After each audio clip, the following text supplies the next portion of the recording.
হযরত সুলাইমান আলাইহিস সালাতু ওয়াস সালাম পৃথিবীর ইতিহাসে সবচেয়ে ক্ষমতাধর বাদশা।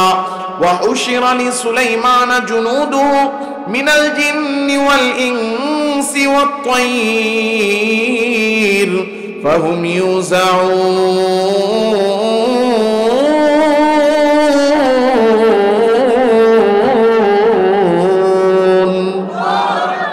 আল্লাহ কেমন ক্ষমতা দিয়েছেন। হযরত সুলাইমান আলাইহিস সালাম সমস্ত মানুষদের বাদশা ছিলেন, সারা পৃথিবীর। শুধু মানুষের বাদশা না, আল্লাহ হযরত সুলাইমানকে জিনদেরও বাদশা বানাইছেন। আল্লাহু আকবার।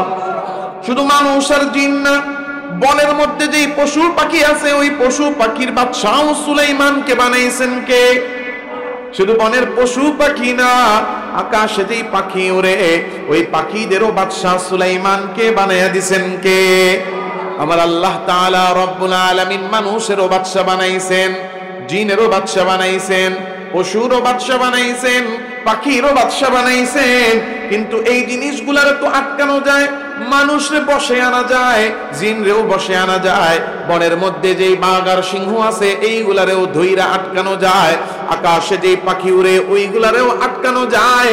মানুষ বনের বাঘরে আটকায়, এরপরে ছোট থেকে লালন পালন করে এইগুলারে সার্কাসে ঢুকাইয়া দেয়, এইগুলারে পোষ মানায়। মানুষ আকাশের পাখি ধরে ধইরা খাঁচার মধ্যে ঢুকাইয়া ট্রেনিং দেয়, ট্রেনিং দিয়া পাখিরে কথা শিখায়। এই সমস্ত কিছুরে নিয়ন্ত্রণে আনা যায়। হযরত সুলাইমান এত ক্ষমতাধর বাদশা ছিলেন, যেই জিনিসকে নিয়ন্ত্রণ করা যায় না ওই জিনিসরেও আল্লাহ সুলাইমানের নিয়ন্ত্রণাধীন করে দিয়েছিলেন। আমার আল্লাহ বলেন, ওয়ালি সুলাইমান আর-রিহা গুদুহা শাহরু ওয়া রাওয়াহুহা শাহর। সুলাইমানকে আমি এমন ক্ষমতা দিয়েছিলাম যে বাতাসকে ধরা যায় না, বাধা যায় না, আটকানো যায় না। আমি আল্লাহ তাআলা রব্বুল আলামিন সুলাইমানকে ওই বাতাসেরও বাদশা বানায়া দিছি। কেমন বাদশা আল্লাহ বানাইছেন। সুলাইমান যদি বলতেন বাতাস তুই থেমে যা, বাতাস থেমে যাইত। যদি সুলাইমান বলতেন বাতাস প্রবাহিত হ, বাতাস প্রবাহমান হয়ে যাইত।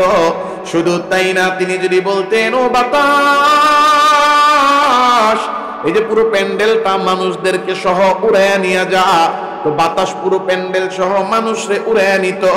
কেমন নেওয়া নিত? এক সকালের মধ্যে 1 মাসের রাস্তা দূরত্ব অতিক্রম করে দিত। আবার যদি বিকালে বলতো এ বাতাস এই পুরো প্যান্ডেলটা লোকসহ উড়াইয়া নে, তো বাতাস এক বিকালে আরো 1 মাসের রাস্তা অতিক্রম করে দিত। এত ক্ষমতাধর বাদশা সুলাইমানকে ক্ষমতা দিয়া বনি ইসরাইলের বাদশা হিসেবে পাঠাইছেন কে? তাহলে আল্লাহ বলতেছেন আমি বনি ইসরাইলকে নিয়ামত দিছি। 1 নাম্বার নবুয়ত, 2 নাম্বার ক্ষমতা, 3 নাম্বার দিয়েছি কিতাব। তাহলে আল্লাহ তাআলা বনি ইসরাইলকে কি কি দিলেন? নবুয়ত, বলেন কি? 2 নাম্বার হুকুমত, ক্ষমতা, 3 নাম্বার কিতাব। কি কিতাব আল্লাহ দিছেন? পৃথিবীতে আল্লাহ 100 সহিফা পাঠাইছেন, আর বড় বড় কিতাব পাঠাইছেন কয়টা? কইতেও পারে না। ছাত্ররা ছাড়া মুরব্বীরা কইতে পারে না। কোন কয়টা? 4টা। আল্লাহ আসমানি বড় বড় কিতাব কয়টা দিছেন? 4টার মধ্যে একটা তো আমাদের কোরআন, আর বাকি 3টা কি? তাওরাত, জাবুর, ইনজিল। এই 3টা কিতাব বনি ইসরাইলের নবীদেরকে দান করছেন কে? জাবুর দিয়েছেন দাউদ আলাইহিস সালামকে, ওয়া আতাইনা দাউদা জাবুরা। আল্লাহ তাআলা রব্বুল আলামিন তাই জাবুর কিতাব দিয়েছেন দাউদ আলাইহিস সালামকে, তিনি বনি ইসরাইলের। আল্লাহ তাআলা রব্বুল আলামিন তাওরাত দিয়েছেন মুসা আলাইহিস সালামকে, তিনিও বনি ইসরাইলের নবী। তাওরাত কিতাবও পেল বনি ইসরাইল। আল্লাহ তাআলা বলেন ইনজিল দিয়েছি ঈসাকে, ঈসা আলাইহিস সালাতু ওয়াস সালাম বনি ইসরাইলের নবী, তাইলে বনি ইসরাইল ইনজিল কিতাবও পাইল।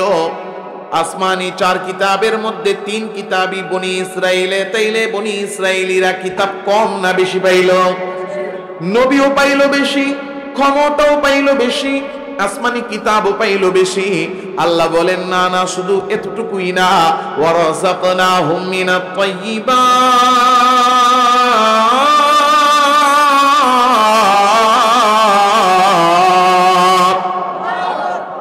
আল্লাহ তাআলা রব্বুল আলামিন বনি ইসরাইলকে দিয়েছি উত্তম রিজিক। কেমন উত্তম রিজিক? আমি আর আপনিও তো রিজিক গ্রহণ করি, দুনিয়ার খাবার খাই, সয়াবিন তেল খাই, পেটে গ্যাস হয়, কথা কয় না? গরুর গোশত খাইলে খালি প্রেসার হয়, মিষ্টি খাইলে খালি ডায়াবেটিস হয়, কথা কয় না? লবণ খাইলে হাই প্রেসার হয়। আল্লাহ তাআলা বলেন তোমাদের কেউ রিজিক দিয়েছি, রিজিক দাতা জোরে বলেন কে? আল্লাহ বলেন বনি ইসরাইলকে দিয়েছি উত্তম রিজিক, কারণ তাদেরকে আমি আল্লাহ দিয়েছি বিশেষত্ব। কেমন উত্তম রিজিক আল্লাহ দিয়েছেন? আল্লাহ বলেন ওয়াযাল্লালনা আলাইকুমুল গামামা ওয়া আনজালনা আলাইকুমুল মান্না ওয়াসসালওয়া। হযরত মূসা আলাইহিস সালাতু ওয়াস সালাম বনি ইসরাইলকে নিয়ে যখন মিশর ছিলেন, নদীর ওই পারে চলে গেলেন। ফেরাউনের ঘটনা জানেন না? মূসা আলাইহিস সালাম মিশরে থাকতেন বনি ইসরাইলকে নিয়ে। আল্লাহ হুকুম করলেন ফেরাউন তোমারে মারার জন্য আসতেছে, তুমি কি করো, চলে যাও। চলতে চলতে গেলেন নদীর পারে, গিয়া কয় আল্লাহ নদীর পারে আইসা পড়ছি, এখন তো আর কোনো জায়গায় যাওয়ার রাস্তা নাই। আল্লাহ কয় হাতের লাঠি দিয়া বাড়ি মারো। হযরত মূসা আলাইহিস সালাম হাতের লাঠি দিয়া বাড়ি মারছেন, আল্লাহ সমুদ্রের মাঝখানে রাস্তা করে দিচ্ছেন। এই ঘটনা জানা আছে না নাই? ওয়ালাকাদ আতাইনা বানি ইসরাঈলাল কিতাবা ওয়াল হুকমা ওয়ান নুবুওয়া। আমার আল্লাহ তাআলা ডাক দিয়ে বলেন আমি বনি ইসরাইলকে দিয়েছি সবচেয়ে বেশি নিয়ামত, সবচেয়ে বেশি মূল্য আর দাম। কি নিয়ামত আল্লাহ বনি ইসরাইলকে দিলেন? আল্লাহ বলেন এক নম্বরে আমি তাদেরকে দিয়েছি নবী। পৃথিবীর মধ্যে সবচেয়ে দামি দামি সম্মানী এবং সবচেয়ে বেশি নবী এই বনি ইসরাইলের মধ্যে পাঠাইছেন কে? আল্লাহ বলেন আমি বনি ইসরাইলকে দিয়েছি নবী। কেমন নবী আল্লাহ দিলেন? পৃথিবীর মধ্যে সবচেয়ে সুন্দর যেই ব্যক্তি ছিলেন, সবচেয়ে সুন্দর নবী হযরত ইউসুফ আলাইহিস সালাম। এই ইউসুফ আলাইহিস সালামকে বনি ইসরাইলের মধ্যে নবী হিসেবে পাঠাইছেন কে? আল্লাহ বলেন আমি আল্লাহ বনি ইসরাইলকে দিয়েছি নবী। কেমন নবী আল্লাহ বনি ইসরাইলকে দিলেন? আল্লাহ বলেন পৃথিবীর মধ্যে সবচেয়ে সুন্দর কণ্ঠস্বর যেই নবীর, হযরত দাউদ আলাইহিস সালাম, যার কণ্ঠ এত সুন্দর ছিল, তিনি সমুদ্রের পাশে আইসা বৈশা বৈশা কোরআন তেলাওয়াত করতেন। বা ওই যে তার যে কিতাব ছিল দাউদ আলাইহিস সালামের কিতাব জাবুর, তিনি ওই সমুদ্রের পাড়ে বৈশা বৈশা জাবুর তিলাওয়াত করতেন। আর তার কণ্ঠ এত সুন্দর ছিল যে ওই কণ্ঠের শুনে ওই সমুদ্রের নিচে থাকা সমস্ত মাছেরা সমুদ্রের পাড়ে আইসা হাজির হয়ে যাইত। এই সমস্ত পৃথিবীর মধ্যে সবচেয়ে সুন্দর কণ্ঠের অধিকারী হযরত দাউদ আলাইহিস সালাতু ওয়াস সালামকে নবী হিসেবে বনি ইসরাইলে পাঠাইছেন কে? আল্লাহ বলেন আমি বনি ইসরাইলকে দিয়েছি নবী। কেমন নবী আল্লাহ দিয়েছেন? পৃথিবীর মধ্যে আল্লাহ তাআলা রব্বুল আলামিন দুনিয়াতে রাইকা যার সাথে সরাসরি কথা বলেছেন, যাকে বলা হয় কালিমুল্লাহ, আল্লাহর সাথে কথা বলনেওয়ালা, ওই হযরত মূসা আলাইহিস সালাতু ওয়াস সালাম, তাকে আল্লাহ তাআলা রব্বুল আলামিন বনি ইসরাইলের নবী হিসেবে পাঠাইছেন। পৃথিবীর মধ্যে আল্লাহ বনি ইসরাইলকে দিয়েছেন নবী। কেমন নবী আল্লাহ দিলেন? আল্লাহ বলেন বাবা ছাড়া যেই সন্তানকে আমি দুনিয়াতে পাঠাইছি, এমন একজন নবী যার বাবা ছিল না, সরাসরি আল্লাহ বাবা ছাড়া মায়ের পেটের মধ্যে পাঠিয়ে দিয়েছেন। হযরত মারিয়াম আলাইহিস সালাতু ওয়াস সালামের পেটে হযরত ঈসা আলাইহিস সালাতু ওয়াস সালামের জন্ম হয়েছে। যখন কিনা হযরত ঈসা আলাইহিস সালামের জন্ম হলো, তখন হযরত মারিয়ামকে অনেকেই মিথ্যা অপবাদ দিতে লাগলো। সবাই আয়েশা বলতে লাগলো ইয়া উখতা হারুন মা কানা আবুকি ইমরাআ সাউইন ওয়া মা কানাত উম্মুকি বাগিয়া। ও হারুনের বোন, তোমারে তো আমরা ভালো জানতাম, তোমারে তো আমরা উত্তম চরিত্রের অধিকারী জানতাম, তোমার বাবাও ভালো ছিল, তোমার মাও ভালো ছিল, তাইলে তুমি যে কাজটা করলা এই কাজটা কেমনে করলা? তোমার তো বিবাহ হয় নাই, তাইলে তোমার সন্তান কেমনে হলো? আল্লাহ ডাক দিয়া বলেন মারিয়াম তুমি এই প্রশ্নের কোনো জবাব দিও না।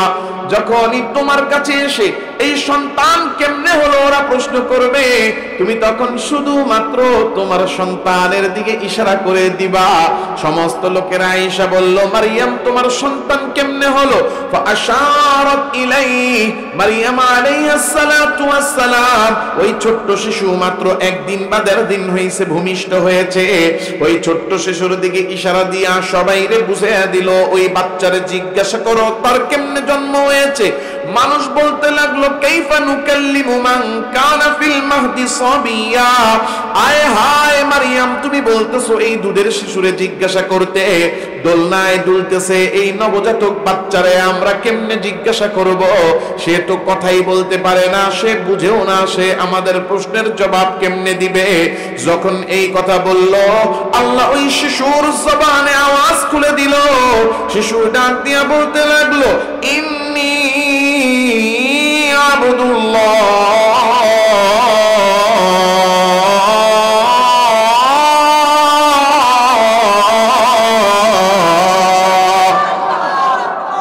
শিশু ডাক দিয়া বলে, ওই সমাজের লোকেরা এদিকে আসো, আমার পরিচয় নাও। তোমরা আমার মায়ের কাছে জিজ্ঞাসা করতেছো আমার জন্ম কেমনে হয়েছে, আমি তোমাদেরকে আমার পরিচয় দেই, আমি গোলাম, আমি বান্দা। জোরে বলেন কার? আতানিয়াল কিতাব ওয়া জালানি নবিয়্যা।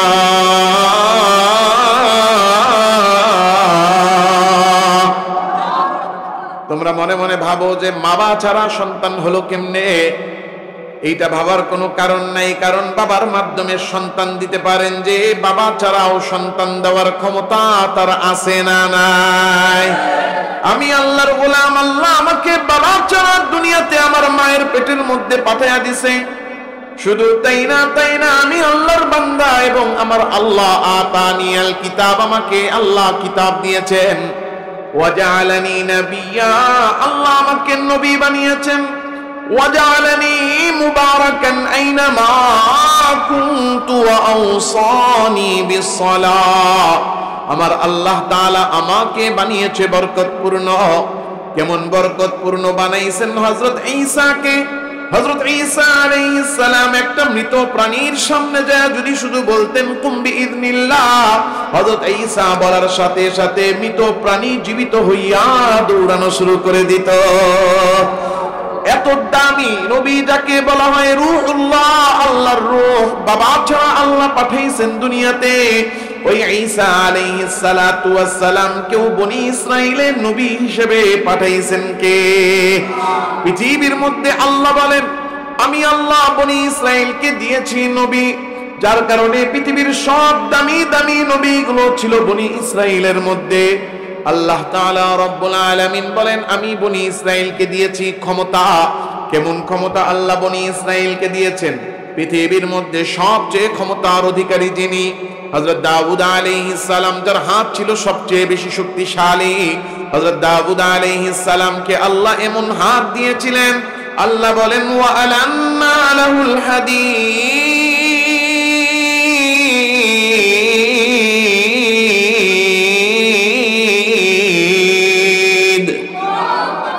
আমার আল্লাহ বলেন, আমি দাউদের জন্য লোহারে পানি বানায়া দিছি। আরে আমি আর আপনি লোহারে কিছু বানাইতে হলে আগে আগুনে পুড়তে হয়, এরপরে হাতুড়ি দিয়ে ইচ্ছা মতো পিটাইতে হয়। দাউদ আলাইহিস সালামের হাতে এত ক্ষমতা ছিল, তার কিছুই করা লাগতো না। লোহাটারে ধরতেন, যেমনি ধরতেন ভাই লোহাটা তেমনি হয়ে যাইত। আগুনও লাগতো না, হাতুড়িও লাগতো না, লোহাটা দিয়া ধইরা তিনি বর্ম বানাইতে চাইলে বর্ম হয়ে যাইত, তরবারি বানাইতে চাইলে তরবারি হয়ে যাইত। লোহা তার জন্য নরম হয়ে যাইত, তিনি লোহারে ধরলে লোহা পানি হয়ে যাইত। এত ক্ষমতা এই দাউদ আলাইহিস সালামকে দিয়েছেন। এই ক্ষমতাধর ব্যক্তি দাউদ আলাইহিস সালামকে নবী হিসেবে বনি ইসরাইলে পাঠিয়েছেন কে? আল্লাহ বলেন, আমি বনি ইসরাইলকে দিয়েছি ক্ষমতা। কেমন ক্ষমতা আল্লাহ তাআলা রব্বুল আলামিন দিলেন? আল্লাহ তাআলা বলেন, আমি পৃথিবীর সবচেয়ে ক্ষমতাধর বাদশাহ এই বনি ইসরাইলে পাঠাইছি। হযরত সুলাইমান আলাইহিস সালাতু ওয়াস সালাম পৃথিবীর ইতিহাসে সবচেয়ে ক্ষমতাধর বাদশাহ। وحشر لسليمان جنوده من الجن والإنس والطير فهم يوزعون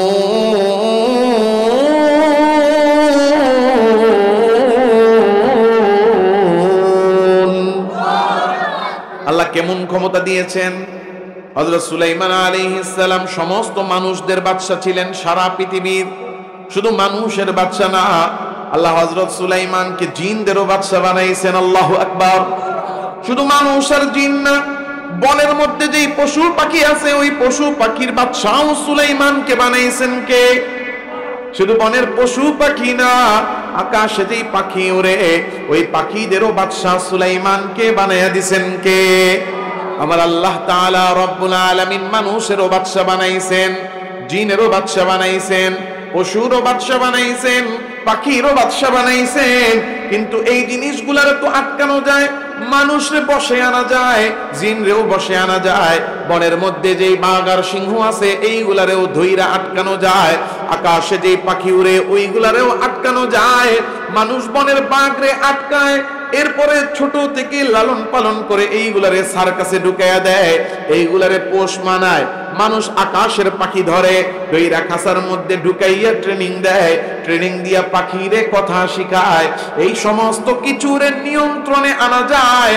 হযরত সুলাইমান এত ক্ষমতাধর বাদশা ছিলেন, যেই জিনিসকে নিয়ন্ত্রণ করা যায় না ওই জিনিসরেও আল্লাহ সুলাইমানের নিয়ন্ত্রণাধীন করে দিয়েছিলেন।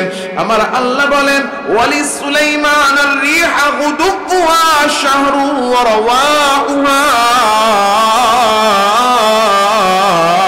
শাহর। সুলাইমানকে আমি এমন ক্ষমতা দিয়েছিলাম যে বাতাসকে ধরা যায় না, বাধা যায় না, আটকানো যায় না। আমি আল্লাহ তাআলা রব্বুল আলামিন সুলাইমানকে ওই বাতাসেরও বাদশা বানায়া দিছি। কেমন বাদশা আল্লাহ বানাইছেন? সুলাইমান যদি বলতেন বাতাস তুই থেমে যা, বাতাস থেমে যাইত। যদি সুলাইমান বলতেন বাতাস প্রবাহিত হ, বাতাস প্রবাহমান হয়ে যাইত। শুধু তাই না, তিনি যদি বলতেন ও বাতাস এই যে পুরো প্যান্ডেলটা মানুষদেরকে সহ উড়াইয়া নিয়ে যা, তো বাতাস পুরো প্যান্ডেল সহ মানুষরে উড়াইয়া নিত। কেমন নেওয়া নিত?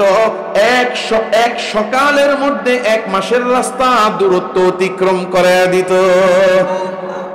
আবার যদি বিকালে বলতো এ বাতাস এই পুরো প্যান্ডেলটা লোকসহ উড়াইয়া নে, তো বাতাস এক বিকালে আরো 1 মাসের রাস্তা অতিক্রম করে দিত।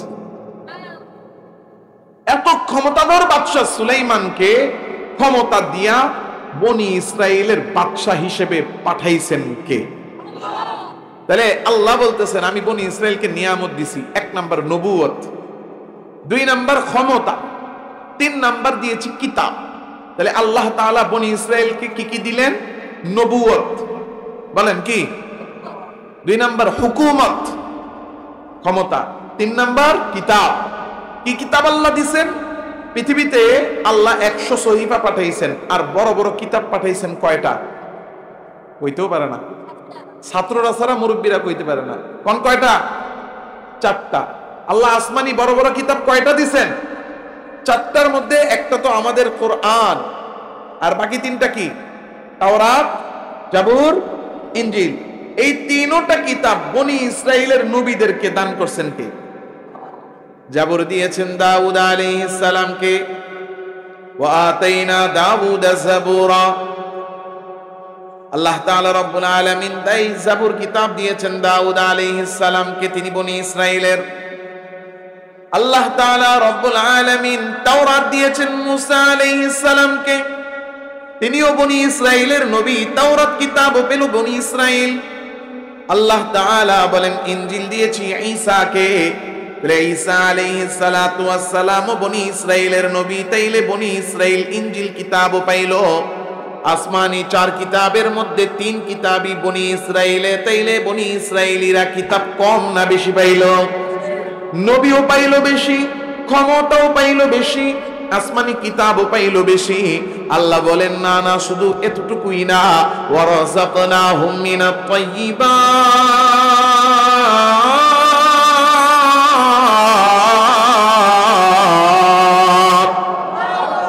আমি আল্লাহ তাআলা রব্বুল আলামিন বনি ইসরাইলকে দিয়েছি উত্তম রিজিক। কেমন উত্তম রিজিক?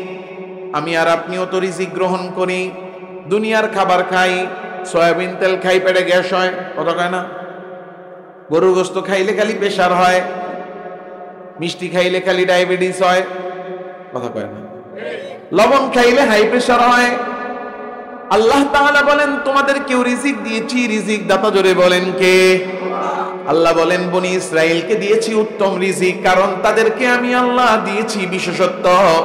কেমন উত্তম রিজিক আল্লাহ দিয়েছেন? আল্লাহ বলেন ওয়াযাল্লালনা আলাইকুমুল গামামা ওয়া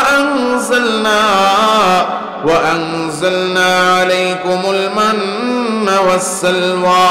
হযরত মূসা আলাইহিস সালাতু ওয়াস সালাম বনি ইসরাইলকে নিয়ে যখন মিশর ছেড়ে নদীর ওই পারে চলে গেলেন, ফেরাউনের ঘটনা জানেন না? মূসা আলাইহিস সালাম মিশরে থাকতেন বনি ইসরাইলকে নিয়ে। আল্লাহ হুকুম করলেন ফেরাউন তোমারে মারার জন্য আসতেছে, তুমি কি করো? চলে যাও। চলতে চলতে গেলেন নদীর পারে, গিয়া কয় আল্লাহ নদীর পারে আইসা পড়ছি, এখন তো আর কোনো জায়গায় যাওয়ার রাস্তা নাই। আল্লাহ কয় হাতের লাঠি দিয়া বাড়ি মারো। হযরত মূসা আলাইহিস সালাম হাতের লাঠি দিয়া বাড়ি মারছেন, আল্লাহ সমুদ্রের মাঝখানে রাস্তা করে দিচ্ছেন। এই ঘটনা জানা আছে না নাই? এখন এই যে নদীটা পার হয়ে ওই পারে চলে গেছে বনি ইসরাইল, গেছে না? ওই পারে যাওয়ার পরে এখন ওখানে তো তাদের বাড়িও নাই, ঘরও নাই, জায়গা জমিও নাই, খেত খামার কিছু নাই, খাবে কি, পান করবে কি? মুসা আলাইহিস সালাম আল্লাহর কাছে দোয়া করছে, আল্লাহ তাআলা রব্বুল আলামিন এই বনি ইসরাইলের জন্য রিজিকের ব্যবস্থা করছেন। কি রিজিক? আল্লাহ তাআলা বলেন ওয়া আনজালনা আলাইকুমুল মান্না ওয়াসসালওয়া। আল্লাহ সরাসরি জান্নাত থেকে জান্নাতি খাবার তাদেরকে পাঠাচ্ছে। স্পেশাল হইছে নাকি হয় নাই? আল্লাহ তাআলা রব্বুল আলামিন বলেন নবী দিলাম বেশি, কিতাব দিলাম কম না বেশি, ক্ষমতা দিলেন কম না বেশি, রিজিক দিলেন উত্তম না অনুত্তম? সব বেশি বেশি ভালো ভালো দিয়ে আল্লাহ বলেন ওয়াফাদ্দালনাহুম আলাল আলামিন। এই সব নিয়ামত দিয়ে আমি বনি ইসরাইলকে বানিয়েছি পৃথিবীর মধ্যে সবচেয়ে শ্রেষ্ঠ জাতি, সবচেয়ে সেরা জাতি, সবচেয়ে জ্ঞানী জাতি। এই সবচেয়ে সেরা জাতি, জ্ঞানী জাতি, শ্রেষ্ঠ জাতি, এরা শ্রেষ্ঠ জাতি, জ্ঞানী জাতি হওয়ার পরেও নবীজির উপর ঈমান আনে নাই, ইসলাম গ্রহণ করতে পারে নাই। কারণ একটাই, ওদের মনের মধ্যে ছিল কি? সবাই ধরতে পারে নাই। কি ছিল? শুধুমাত্র হিংসার কারণে বনি ইসরাইলীরা এত জ্ঞানীগুণী হওয়ার পরেও ঈমান আনতে পারে নাই। কিসের কারণে? এখন প্রশ্ন আসে হিংসাটা কিসের? আসেনি প্রশ্নটা? আমি কি বলবো হিংসাটা কিসের? হিংসাটা কিসের এটা জানতে হইলে ইতিহাসে আসতে হবে। ইতিহাসে যদি যাইতে হয়, যে কোনো মানুষের ইতিহাস শুরু হয় তার বাপকে দিয়ে, কথা কয় না? যে কোনো মানুষের ইতিহাস শুরু হয় কারে দিয়া? দেখবেন নাম লেখে ইব্রাহিম খলিল, এরপরে লেখে যে বাপের নাম, কথা ঠিক না ভাই? ঠিক। যে কোনো মানুষের জীবনের ইতিহাস সব লেখা হয় কারে দিয়া? শুরুই হয় বাপকে দিয়া। তাহলে এই ইতিহাসও শুরু হবে আমাদের বাবাকে দিয়া। আর আমাদের বাবা, আমাদের জাতিগত পিতা কে? আদম আলাইহিস সালামের তো উনি তো মানব জাতির পিতা, মুসলমান জাতির পিতা কে? মিল্লাতা আবিকুম ইব্রাহিম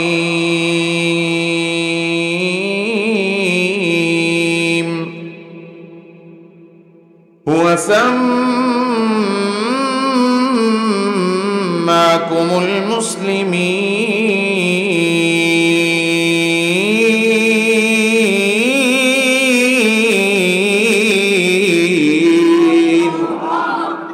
আল্লাহ বলেন তোমাদের জাতির পিতা হলো ইব্রাহিম। তাহলে আমাদের জাতির পিতা ইব্রাহিম, বাকি যা আছে সব হলো গোড়ার। আর আস্তে কন, সবাই কয় না, সবাই কয় না। আমাদের জাতির পিতা ইব্রাহিম, বাকি যা আছে সব কি? এত কষ্ট হলো নোয়া খিল্লা করে বলে, এত ঠেরো দিয়ে বলে কথা বের করতে। আমাদের জাতির পিতা ইব্রাহিম আলাইহিস সালাম, বাকি যা আছে আমাদের জাতির পিতা ইব্রাহিম, বাকি যা আছে সব। ইব্রাহিম আলাইহিস সালাতু ওয়াস সালামের কাছে চলে যাই, আসেন। ইব্রাহিম আলাইহিস সালাতু ওয়াস সালামের দুইজন ছেলে, বলেন কয়জন? একজনের নাম ইসমাঈল, আরেকজনের নাম ইসহাক। বলেন, একজনের নাম ইসমাঈল আলাইহিস সালামের যখন জন্ম হলো, আল্লাহ তাআলা রব্বুল আলামিন হুকুম দিলেন, ইব্রাহিম তোমার এই ছেলে ইসমাইলকে এবং তার মাকে, মা হাজেরা এবং ছেলে ইসমাইল, এই দুইজনকে রাইখা আসো। বলেন তো কোথায় রাখতে বলছে? হ্যাঁ, কোথায়? মরুভূমিতে রাইখা আসো। আল্লাহ তাআলা রব্বুল আলামিনের হুকুমে হযরত ইব্রাহিম আলাইহিস সালাম ছেলে আর ছেলের মাকে মরুভূমিতে রাইখা আসো। সাফার পাশেই আবার মারওয়া পাহাড়, সাফা থেকে নেমে মারওয়া পাহাড়ে উঠলেন, চতুর্দিকে তাকায়া দেখেন পানি নাই, কিন্তু ছোট্ট শিশু ইসমাইল মরুভূমির মধ্যে বৈশা বৈশা পানির জন্য কান্না করে।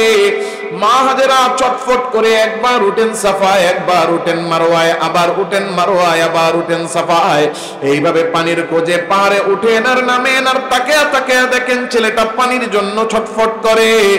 একটা একটা করে 7 চক্কর হয়ে যাওয়ার পরে হঠাৎ করে মা হাজেরা দেখেন ছেলে শিশু ইসমাইলের কান্না বন্ধ হয়ে গেছে।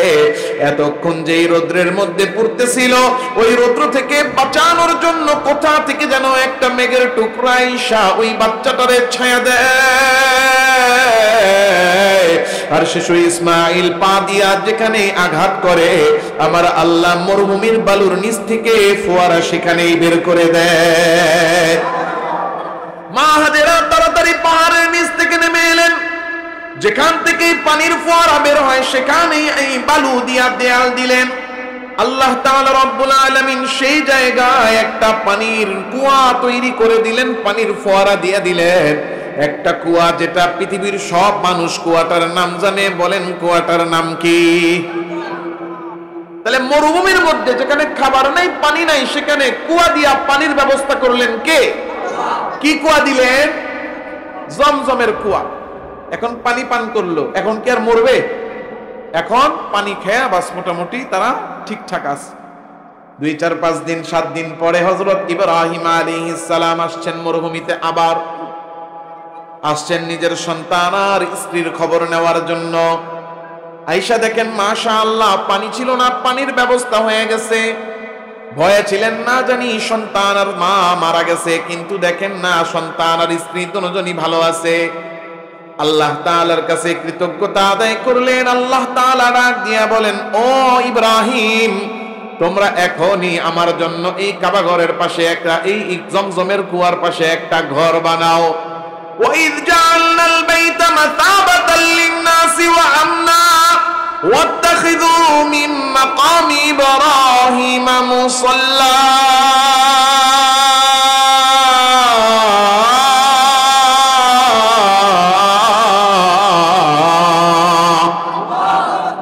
আল্লাহর হুকুমে হযরত ইব্রাহিম আলাইহিস সালাম জমজমের কুয়ার পাশে আল্লাহর নামে একটা ঘর বানাইলেন। বলেন তো ঘরটার নাম কি?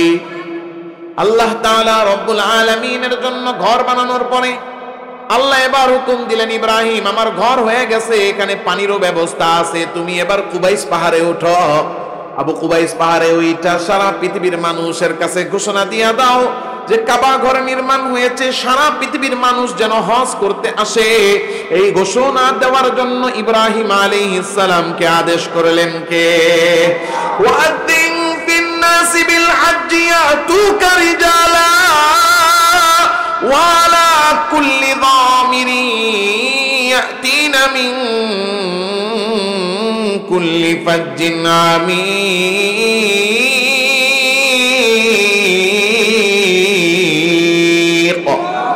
আল্লাহ বললেন তুমি ঘোষণা দিয়া দাও। হযরত ইব্রাহিম আলাইহিস সালাতু ওয়াস সালাম আবু কুবাইস পাহাড়ে উঠা ঘোষণা দিয়া দিলেন, ও পৃথিবীবাসী, আল্লাহর জন্য ঘর বানানো হয়েছে। তিনি ঘোষণা দিলেন খালি গলায়, কিন্তু ওই খালি গলার আওয়াজ পৃথিবীর প্রত্যেকটা মানুষের কানে কানে পৌঁছে দিলেন। এমনকি আলামুল আরওয়াহ, রূহের জগতে রূহদের কানেও এই আওয়াজ, এই ঘোষণা, এই এলান পৌঁছে দিলেন কে? এই ঘোষণা হয়ে যাওয়ার সাথে সাথে পৃথিবীর আনাচে কানাচে থেকে মানুষ হজ করতে আসা শুরু করলো।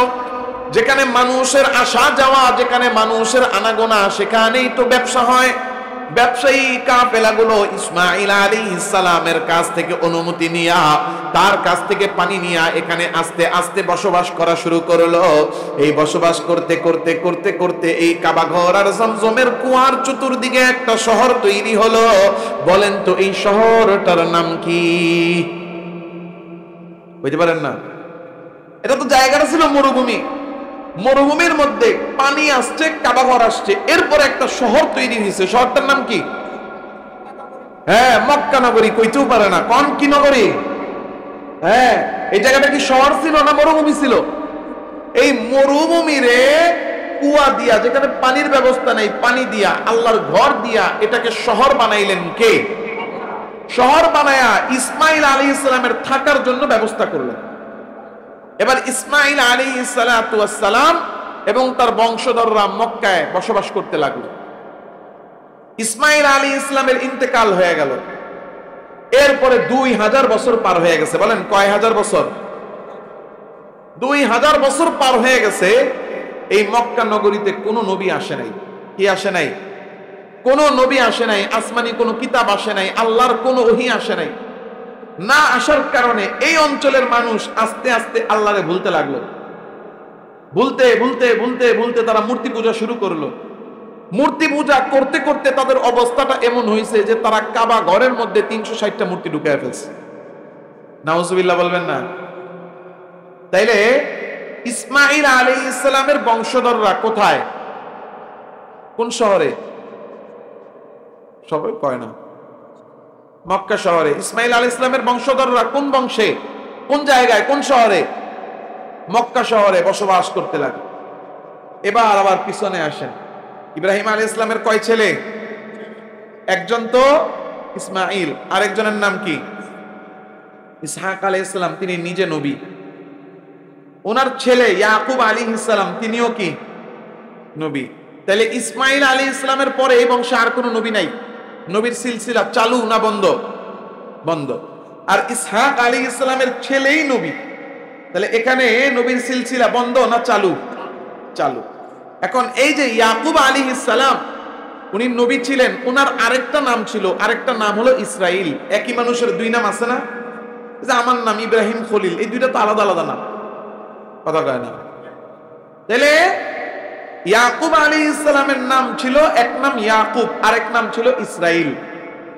এই ইয়াকুব আলাইহিস সালাতু ওয়াস সালামের 12 জন ছেলে। বলেন কয়জন? এই 12 জন ছেলেকে একসাথে বলা হয় বনি ইসরাইল, মানে ইসরাইলের বংশধর, মানে ইয়াকুবের বংশধর। তাহলে মূলত উনি ইসহাক আলাইহিস সালামের বংশধর। কথা কি বুঝতেছেন? এই বনি ইসরাইলের মধ্যে আল্লাহ নবী পাঠানো শুরু করলেন। ইয়াকুব আলাইহিস সালাম নবী, তার ছেলে ইউসুফ নবী, এরপরে দাউদ আলাইহিস সালাম নবী, সুলাইমান আলাইহিস সালাম নবী, মুসা আলাইহিস সালাম নবী, ঈসা আলাইহিস সালাম নবী, এরকম আরো যে কত নবী আছে, হারুন আলাইহিস সালাম নবী। নবী নবী নবী আর নবী, এত নবী দিবেন কে? এই যে নবীরা আসতেন, ওনারা আসতেন, এক একজন নবীর এক একটা পাওয়ার, এক একটা মর্যাদা। ইউসুফ আলাইহিস সালাম দেখতে সবচেয়ে সুন্দর। সবাই এসে বলতেন, আপনি দেখতে এত সুন্দর, আল্লাহ আপনাকে এত সৌন্দর্য দিয়ে কত মর্যাদা দিয়েছেন। উনি বলতেন, আমার আর কি মর্যাদা, আসল মর্যাদা তো ওই নবীর যিনি সর্বশেষ নবী হিসেবে আসবেন। দাউদ আলাইহিস সালামের কাছে যেয়ে বলতেন, আল্লাহ আপনাকে এত সুন্দর কণ্ঠ আর হাতে এত ক্ষমতা দিচ্ছেন, আপনার কত মর্যাদা। আমার আর কি মর্যাদা, আসল মর্যাদা নিয়ে আসবেন আখিরি জামানার আখিরি নবী যিনি, তিনি। মুসা আলাইহিস সালামের কাছে সবাই যেয়ে বলতেন যে আল্লাহ আপনাকে, আর কথা বলছে আপনার সাথে, আল্লাহ আপনাকে কত মর্যাদা দিয়েছে।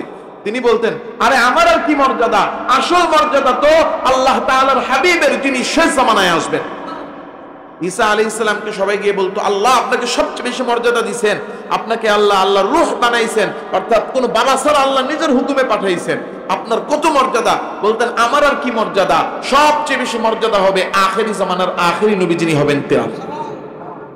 এখন এই বনি ইসরাইলীদের কাছে কিতাব ছিল না? বলেন, এই ভুলে গেছেন গা? কয়টা? কয়টা? 3টা। সবচেয়ে বড় বড় জাবুর, ইনজিল, তাওরাত। তাওরাত, জাবুর, ইনজিল। এখন এই কিতাবগুলোতে নবীরা বলছেন যে শেষ জামানায় একজন নবী আসবেন, তার মর্যাদা কম না বেশি? আর তারা এই তাওরাত, জাবুর, ইনজিলে পড়তো। কি পড়তো? শেষ জামানায় একজন নবী আসবেন, যিনি এমন নবী, শুধু নবী হবেন না, তিনি রহমাতুল লিল আলামিন হবেন। সুবহানাল্লাহ, কইতে কষ্ট হয়? তারা তাওরাত জাবুর ইনজিলে পড়তো, কি পড়তো? শেষ জামানায় একজন নবী আসবেন। কেমন নবী? তিনি শুধু নবী না, সমস্ত নবীদের সর্দার হবেন। তারা পড়তো যে শেষ জামানায় একজন নবী আসবেন। কেমন নবী? শুধু নবী না, সমস্ত নবীদের ইমাম হবেন। শেষ জামানায় যে নবী আসবেন তিনি শুধু নবী না, এত সম্মানী নবী যে কিয়ামতের ময়দানে তিনি সুপারিশকারী হবেন। শেষ জামানার যে নবী হবেন তার মর্যাদা এত বেশি হবে যে কিয়ামতের বিচারের পরে তিনি যতক্ষণ পর্যন্ত জান্নাতে না ঢুকবেন, অন্য কোনো মানুষ তো দূরের কথা, অন্য কোনো নবীও জান্নাতে ঢুকতে পারবেন না। এই যে তারা পড়তো শেষ জামানার এত সম্মানী নবী, এত মর্যাদার নবী আসবেন, তো বনি ইসরায়েলিরা তাদের কিতাবে এবং নবীদের কাছ থেকে শুনে আর কিতাবে পড়ে এই মর্যাদাপূর্ণ নবীর পরিচয় তারা পেয়ে গেছিল। এই মর্যাদাপূর্ণ নবীর কথা জানতে পেরে তারা মনে মনে কামনা করত যে আল্লাহ তো আমাদেরকে সব সম্মানিত নবীগুলো আমাদের বংশে পাঠাইছে, তো এই নবীটাও আল্লাহ আমাদের বংশেই পাঠাবে। এই যে আল্লাহ আমাদেরকে এই নবী দিবে, মনে মনে এটা চাইতো কারা? কারা কারা? বনি ইসরায়েলিরা মনে মনে চাইতো শেষ নবী, আখেরি নবীকে আমরা নবী হিসেবে পাবো। কিন্তু আল্লাহ তাআলা রব্বুল আলামিন এই যে বনি ইসরাইল, বুঝানোর জন্য বুঝাচ্ছি, এই বনি ইসরাইলের শত শত শত শত হাজার হাজার নবী দিয়েছেন, আর এইদিকে ইসমাইল আলাইহিস ইসলামের বংশধরে আল্লাহ কোন নবী পাঠান নাই। এইদিকে নবী আর নবী, কিতাব আর কিতাব, ক্ষমতা আর ক্ষমতা, ফজিলত আর ফজিলত, সম্মান আর সম্মান, মর্যাদা আর মর্যাদা, এইদিকে কিছুই নাই। এরা এমন অপদস্থ হয়েছে যে এরা ইসমাইল আলাইহিস ইসলামের পরে আল্লাহকে ভুলে এত নষ্ট হয়েছে যে কাবা ঘরের মধ্যে 360টা মূর্তি বানায়া রাখছে।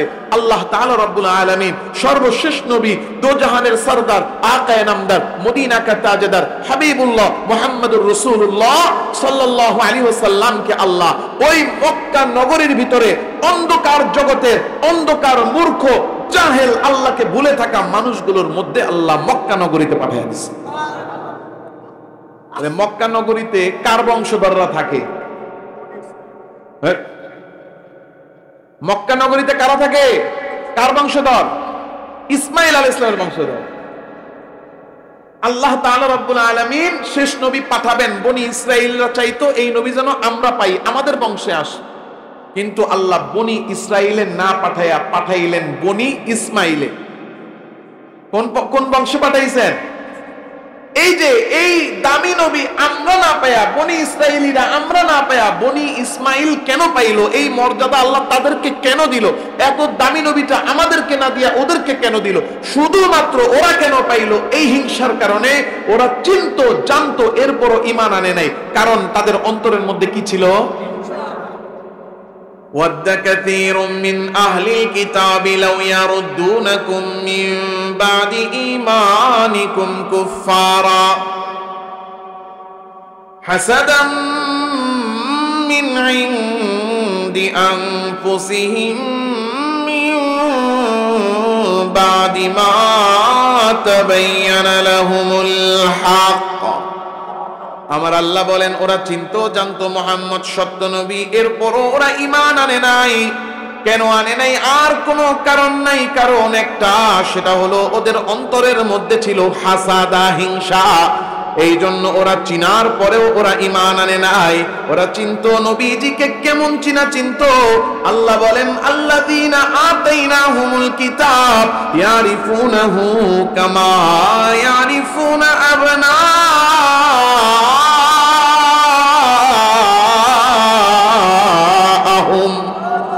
আরে একটা বাবা তার সন্তানকে যেমন চিনে, এখানে এত বড় একটা প্যান্ডেল, স্টেপ প্যান্ডেল করা হয়েছে, এই জায়গায় একজন বাবারে দাঁড় করাবেন, আর ওই প্যান্ডেলের ওই মাথায় 10টা ছেলেরে দাঁড় করাবেন।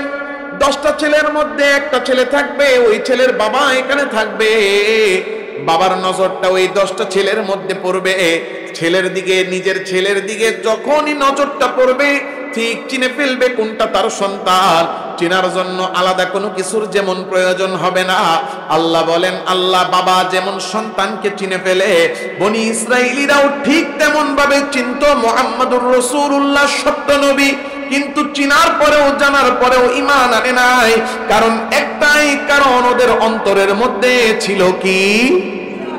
হিংসা। এত মারাত্মক এক গুনাহ, হিংসার কারণে মানুষ ঈমান থেকে বঞ্চিত হয়, হিংসার কারণে মানুষের অন্তর থেকে ঈমান বের হয়ে যায়। কারণ আমি আর আপনি যে হিংসা করি, কি নিয়ে করি? আমার টাকা নাই, আরেকজনের আছে, এখন আমার হিংসা যে ওর টাকাওয়ালা কেন হইলো, ওর টাকাটা জাগা, ওর টাকাটা জাগা, ও বাড়িওয়ালা কেন হইলো, ওর বাড়িটা যদি ভাঙ্গা যেত ভালো হইতো, ওর বাড়িটা যদি অন্য কেউ দখল করে নিত ভালো হইতো, আমার নাই, ওর আছে কেন, ওর এই জমিটা কেউ যদি দখল করে নিত ভালো হইতো। আচ্ছা বলেন তো, এই যে আরেকজনের উন্নতি, আরেকজনের ভালো, আরেকজনের কল্যাণ দেখে যে আমার মনের মধ্যে জ্বালা যন্ত্রণা শুরু হইলো, তো ওই যে টাকা পয়সা, বাড়ি গাড়ি, ক্ষমতা, সম্মান, এগুলো যে আরেকজনের আছে, ওইগুলা কি তাকে আমি আপনি দিছি না আল্লাহ দিছি? তাহলে বান্দাকে নিয়ামত দিছে আল্লাহ, অপছন্দ করি আমি। আল্লাহর বান্দাকে আল্লাহ দিছে, কিন্তু আপত্তি জানাচ্ছি আমি। কেমন যেন আমি আল্লাহকে বলতেছি, আল্লাহ ওরে টাকাওয়ালা কেন বানাইছেন, কাজটা ঠিক করেন না। কথা কয় না? হিংসা মানে কি? আল্লাহর বন্টনে অসন্তুষ্টি। তো আল্লাহ আরেকজনের সম্মানিত বানাইছেন, কেমন যেন আমার পছন্দ না, আমি হিংসা করি। এর মানে আমি আল্লাহরে কইতেছি, আল্লাহ ওরে সম্মানী কেন বানাইলেন? আপনি ভুল করছেন। নাউজুবিল্লাহ কয় না? তাহলে বন্টন করলো আল্লাহ, অপছন্দ হচ্ছে আমার। আল্লাহ তাআলা বলছেন, আম ইয়াহসুদুনান নাস আলা মা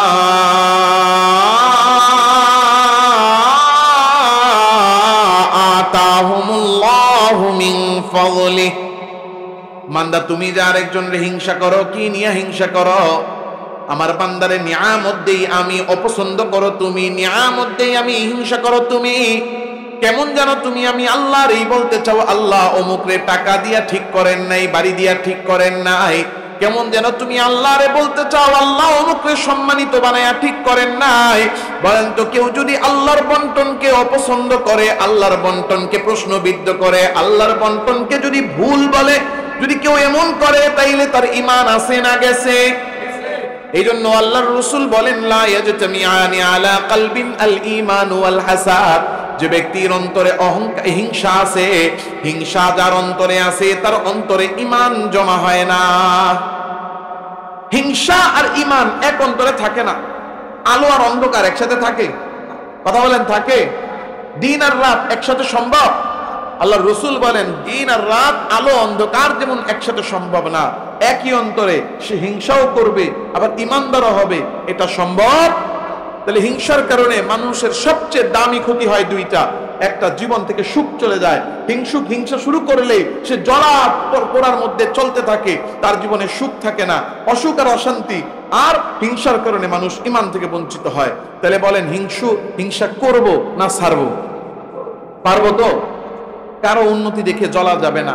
দোয়া করবো, আল্লাহ অমুককে দিচ্ছেন ভালো, আমার দরকার, আপনি আমাকে দেন। আল্লাহর কাছে আপনি চান, কিন্তু অন্যের কল্যাণ, অন্যের ভালো, অন্যের উন্নতি দেখে কখনো জ্বলা যাবে না। মনে মনে খালি কামনা করে, ইস ওর টাকাটা যাইতো গা, ওর ফলাটা কথা না শুনতো, ওর চাকরিটা যাইতো গা, ওর দোকানে একটা কুফা লাগতো। হ্যাঁ, মাইনসের গাছের মধ্যে লাউ হইছে দেখা খালি ওর গাছেই লাউ। হ্যাঁ, আছে না নাই? ভাই, অন্যের অকল্যাণ চাওয়া যাবে না।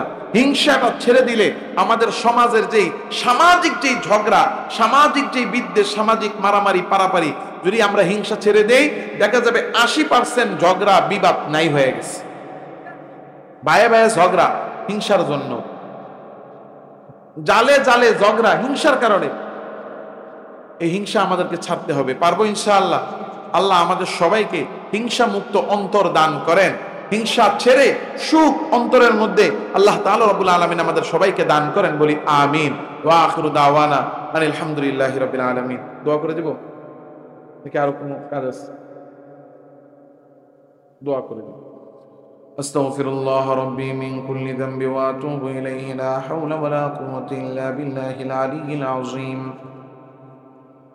اللهم صل على سيدنا ونبينا وشفيعنا وحبيبنا ومولانا محمد صلى الله تعالى عليه وعلى آله وأصحابه وبارك وسلم. الحمد لله رب العالمين، والصلاة والسلام على سيد الأنبياء والمرسلين ربنا ظلمنا أنفسنا وإن لم تغفر لنا وترحمنا لنكونن من الخاسرين ربنا آتنا في الدنيا حسنة وفي الآخرة حسنة وقنا عذاب النار اللهم إنا نسألك الجنة ونعوذ بك من النار اللهم أجرنا من النار رب ارحمهما كما ربياني صغيرا رب ارحمهما كما ربياني صغيرا رب ارحمهما كما ربياني صغيرا রব্বুল আলামিন মাওলাল কারীম আয় আল্লাহ গভীর রজনী খোলা আকাশের নিচে জমিনে বসে আমরা আপনার কিছু গুনাহগার বান্দা আয় মালিক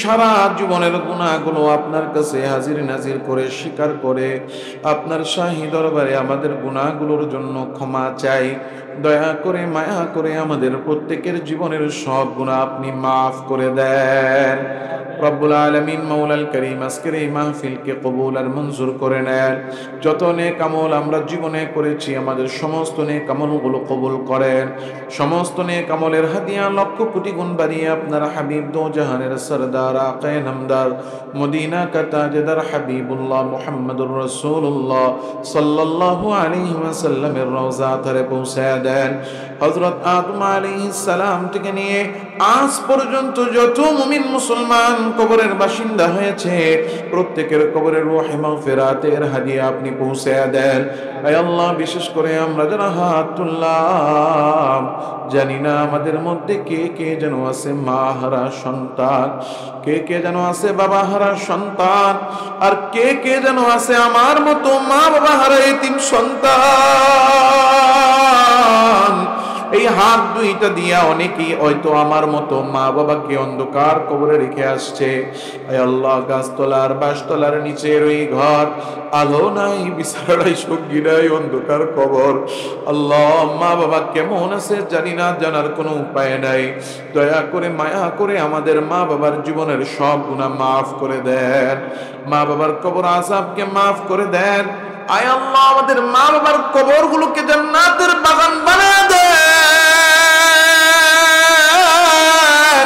কিয়ামত পর্যন্ত আমাদের মা বাবার কবরে জান্নাতের নিয়ামত জারি করে দেন আয় আল্লাহ আমাদের মধ্যে যারা অসুস্থ সবাইকে সুস্থতা দান করেন যারা বিপদে আছে বিপদ থেকে উদ্ধার করেন যারা অভাবে আছে অভাব দূর করেন যারা ঋণগ্রস্ত ঋণ পরিশোধের তৌফিক দিয়া দেন যারা কামাই রুজি করে কামাই রুজিতে বরকত দিয়া দেন রব্বুল আলামিন মাওলাল কারীম আয় আল্লাহ এই মাদ্রাসাটাকে কবুল করেন টাকা দিয়ে পয়সা দিয়ে মেহনত দিয়ে সময় দিয়ে শ্রম বুদ্ধি পরামর্শ দিয়ে এই মাদ্রাসাটা যারা পরিচালনা করতেছে সহযোগিতা করতেছে মাদ্রাসাকে সবার জন্য নাজাতের জরিয়া বানায়া দেন মাদ্রাসার উসিলায় পুরো এলাকার উপর খাস রহমত নাজিল করেন প্রত্যেকটা ঘরে ঘরে আপনি শান্তি দিয়া দেন আসমানি জমিনি বিপদ আপদ বালা মুসিবত দূর করে দেন এই মাদ্রাসায় যতগুলো বাচ্চা পড়ালেখা করে প্রত্যেকটা বাচ্চাকে হাফেজে হক্কানি আলেমে রব্বানি বানায়া দেন আয় আল্লাহ মাদ্রাসায় যে উস্তাদেরা খিদমত করে পড়ালেখা শিক্ষকতা করে আল্লাহ প্রত্যেকটা উস্তাদের রিজিকের মধ্যে বরকত দিয়া দেন আয় আল্লাহ প্রত্যেকটা উস্তাদের রিজিকের মধ্যে আপনি বরকত দিয়া দেন আয় আল্লাহ এই মাদ্রাসার প্রত্যেকটা শিক্ষকের জীবনের অভাব অনটন দূর করে দেন আয় আল্লাহ প্রত্যেকটা উস্তাদের রিজিকের মধ্যে বরকত দিয়ে তাদের জীবনকে আপনি সুখময় জীবন দান করে দেন রব্বুল আলামিন মাওলাল কারীম আয় আল্লাহ এই মাদ্রাসাটা শুরু থেকে নিয়ে আজ পর্যন্ত যে যেভাবে এই মাদ্রাসার সাথে জড়িত আল্লাহ মাদ্রাসায় সারাদিন কোরআনের তিলাওয়াত হয় এটা রুসিলায় এই মাদ্রাসা রুসিলায় এই এলাকার সমস্ত মুর্দাগানের কবর আযাব মাফ করে দেন রব্বুল আলামিন আপনি এই এলাকার উপর খাস রহমত নাজিল করে দেন রব্বুল আলামিন পর্দার আড়ালে আমার যে মা বোনেরা আছে জানি না কার মনে কি চাওয়া কার মনে কি আশা প্রত্যেকটা মা বোনের মনের সমস্ত নেক বাসনা আপনি পূরণ করে দেন রব্বুল আলামিন যারা দোয়া চেয়েছেন আর যারা দোয়া চাইতে পারে নাই পাওয়ার হক রাখেন আশা রাখেন সবার মনের সব নেক বাসনা আপনি পূরণ করে দেন রব্বানা তাকাব্বাল মিন্না ইন্নাকা আনতাস সামিউল আলিম ওয়া তুব আলাইনা ইয়া মাওলানা ইন্নাকা আনতাত তাওয়াবুর রহিম সুবহান রাব্বিকা রাব্বিল ইজ্জাতি عما يصفون وسلام على المرسلين والحمد لله رب العالمين. السلام عليكم ورحمة الله وبركاته.